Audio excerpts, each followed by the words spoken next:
Hi everyone, thanks so much for joining us on Talking Sales. Today I have an amazing guest, Melissa Madian, who is today with us to share a bit of knowledge on storytelling and sales enablement. Thanks so much, Melissa, for joining, and I'm very happy to learn from you.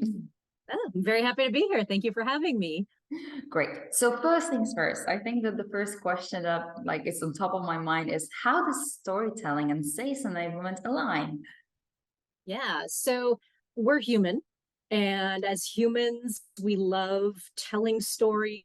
We love hearing stories. When you're out with your friends, when you're out with your family, it's just a natural part of us being human.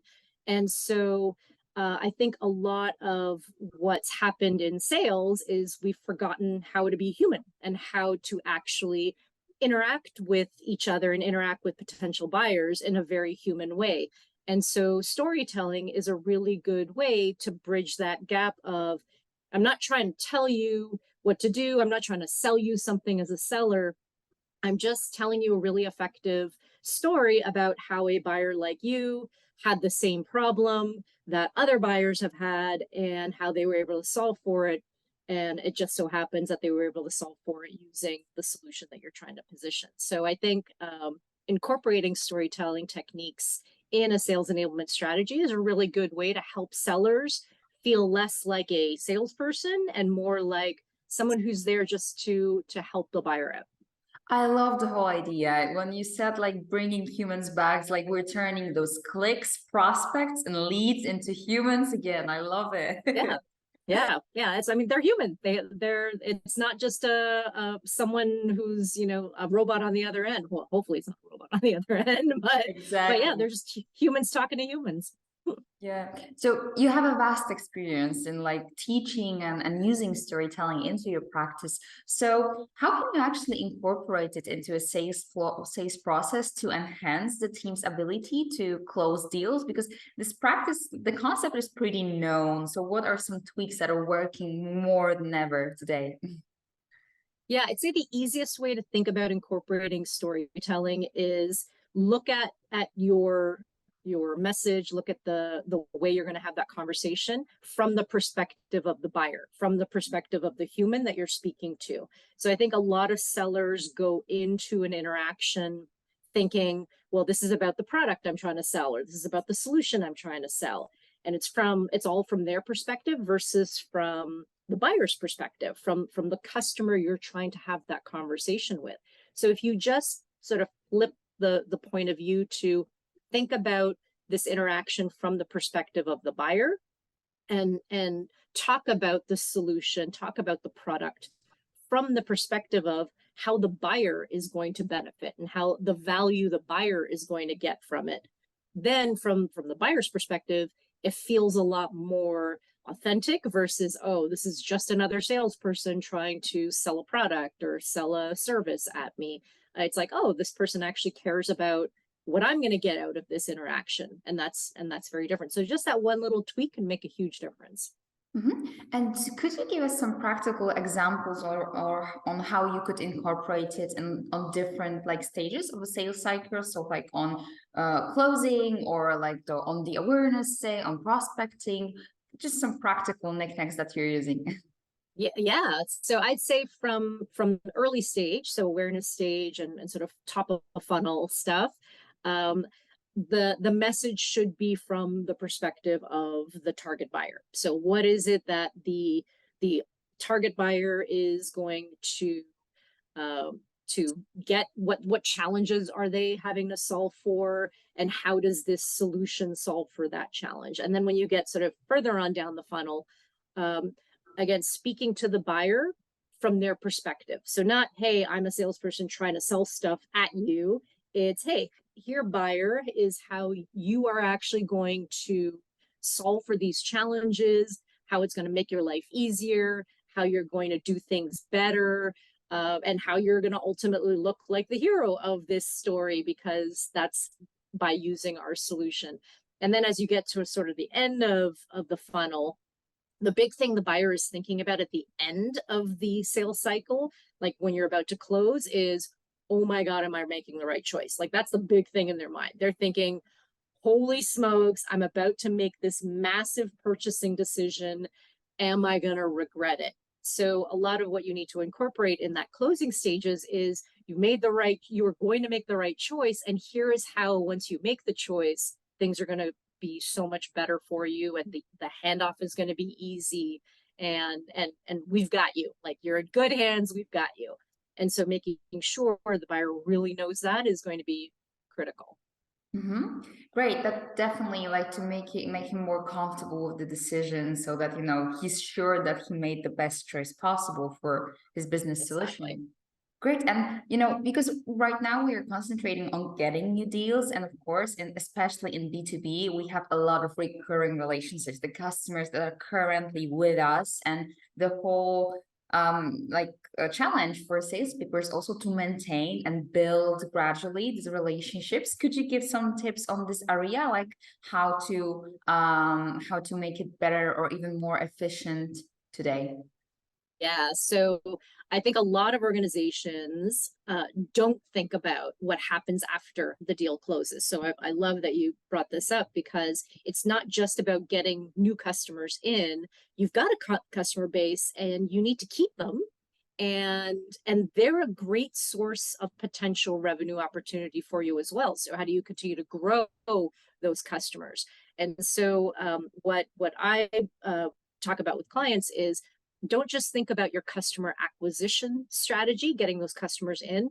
Think about what, as they become a customer, what are all the ways that you can have your organization interact with the customer so that they realize, oh, I made the right choice in buying you, and I'm continuing to make the right choice in buying you. So I'm going to stay put. And you know what? I'm not going to look elsewhere. The grass isn't greener somewhere else with some other competitor, because I guarantee you your competitors are coming at your customers trying to get them to jump the fence and come over to their side. So always thinking about, okay, how do I continue to interact with my customers? How can I continue to show appreciation for my customers so that they not only become a new customer, but continue to stay with me and then continue to grow with me so that they're become a customer for life. And a lot of brands do this really well. Like a lot of B2C brands do this really well. And I think it's important as organizations to think about, especially B2B organizations, how do we continue to not just get new customers in, but grow them and get them to become lifetime customers. Yeah, I don't know if you agree with me, but as a marketing, I see that one story particularly gets missed in those like building relationships. So when there's this dreadful time of renewing the contract, sometimes we forget to prepare the story of what we did throughout the last years. Yeah. No summary, no deck that the client can say, hey, we did some awesome results. That is actually good. And I believe this story is really life-changing in terms of the relationship you can have with your customers. And it gets omitted somehow because we are running like for the new stuff. And sometimes it's just to reinforce the things that we did and put that story to the customer so that he also sees and appreciates what he did apparently with you as your vendor, as his vendor, right? Yeah, I agree with you 100%. It's such an important story to tell. And I agree, it gets missed a lot or there's a lot of tactics. So, hey, here's all the great, usage that you had in our product, or like a lot of the bits and bytes of what the successes that had versus like, here's actually the value that you've experienced as a result of using us. And I agree with you. I think a lot of the time that gets completely missed. Yeah, the one brand that I feel that does its best is the Loom, which is the tool for like recording short video. Like they do like an email me, hey, you saved 5 meetings this month just by doing the Loom tool. And I love this tool because they're reinforcing me, hey, that's a great habit that I have working with them. So definitely. Yeah. And it's a great example of just a little thing can make such a huge difference in keeping your loyalty and keeping your interest in the brand. Exactly. Okay, so do you have any examples of companies that have successfully implemented sales enablement and storytelling practice, and they were able to see some results that help them grow their revenue or like, deal with the churn?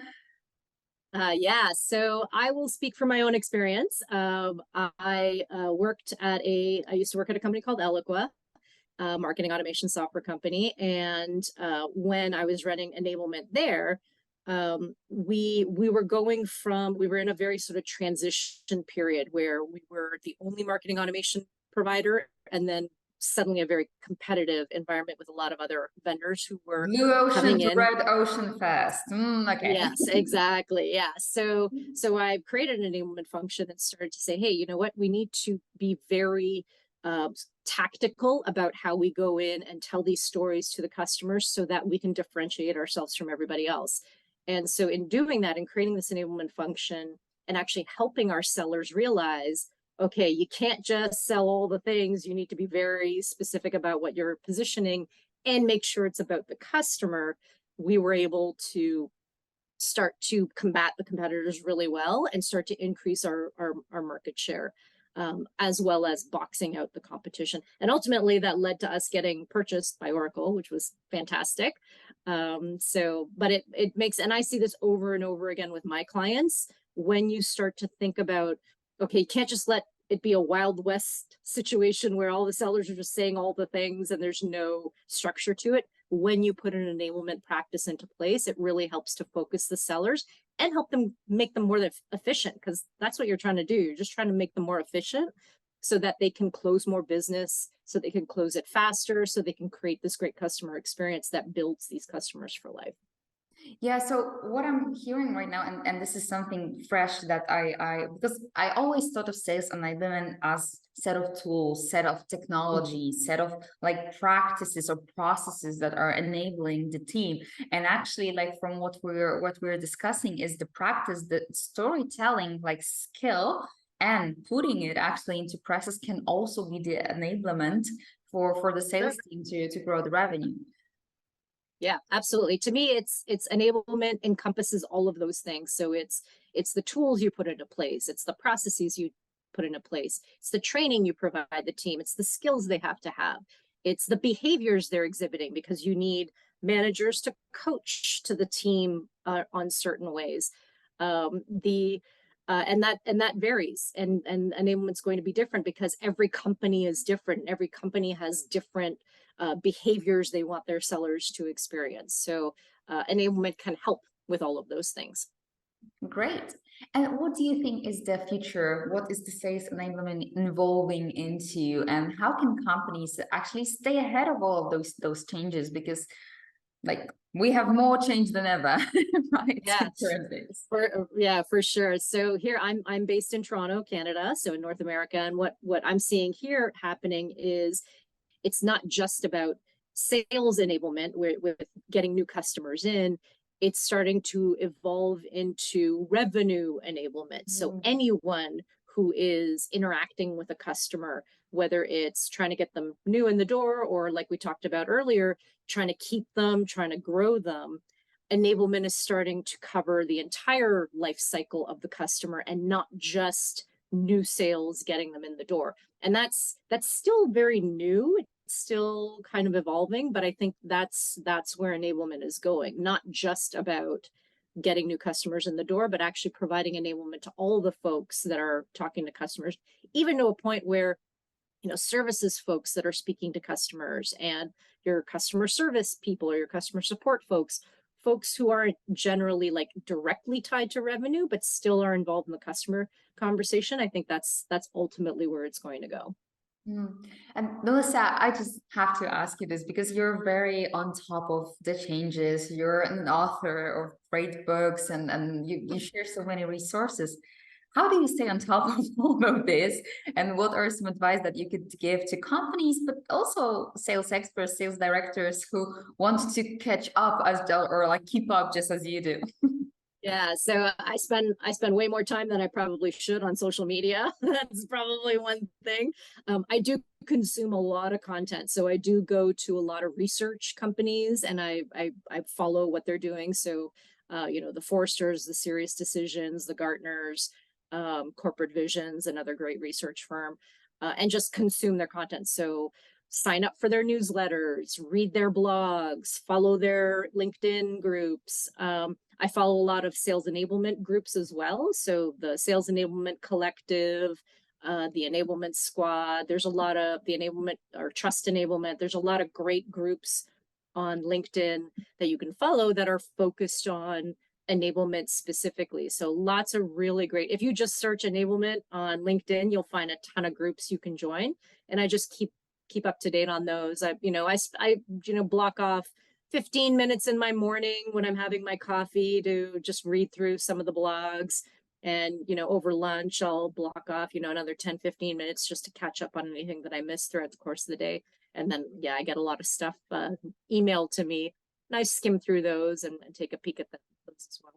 So basically curate your channel so that the knowledge finds you, so you don't have to Yes. you don't have to search for it. Yes. And then that's those rituals and habits that are just engraved in your day, so you don't miss on the changes that are relevant to your niche.